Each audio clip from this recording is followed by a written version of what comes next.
Nous sommes venus faire le point d'étape avec la team de la facilitation, le Premier ministre, les ministres et tout le cabinet. Nous avons commencé notre travail le 7 octobre.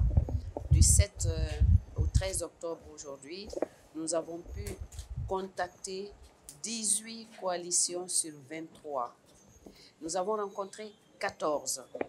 Naturellement, les 4 autres, nous n'avons pas pu encore les rencontrer.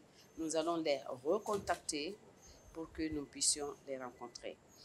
La tournée du Premier ministre qui devait commencer demain, nous avons demandé que cette tournée soit reportée au 20 et nous permettre d'ici le 19 de rencontrer les 5 autres coalitions qui restent, plus les fêtières que nous commencerons à rencontrer la semaine prochaine.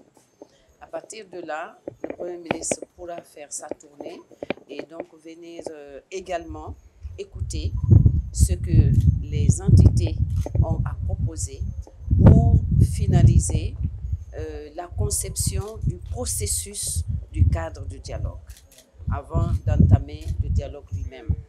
Vous comprendrez que pour nous, le temps qu'il faut prendre pour arriver à un cadre consensuel, préparé de façon participative est extrêmement important.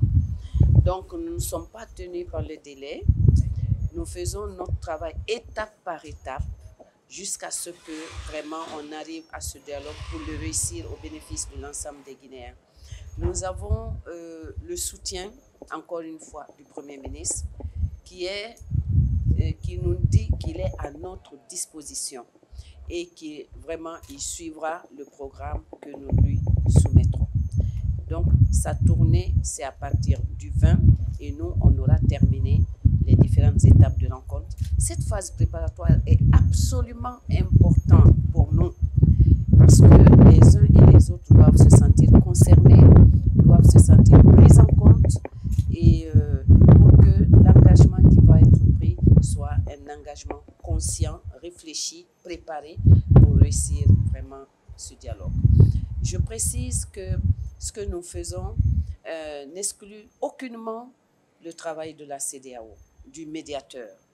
Il est important que les Guinéens préparent le terrain entre 2 déplacements du médiateur pour que de façon holistique, ils puissent s'imprégner de la situation et donc nous aider à avancer quant à la mise en place du cadre de dialogue et aux discussions au sein du dialogue. Aucun sujet ne sera éludé et nous souhaitons que chacune puisse vraiment mettre la Guinée au-dessus de tout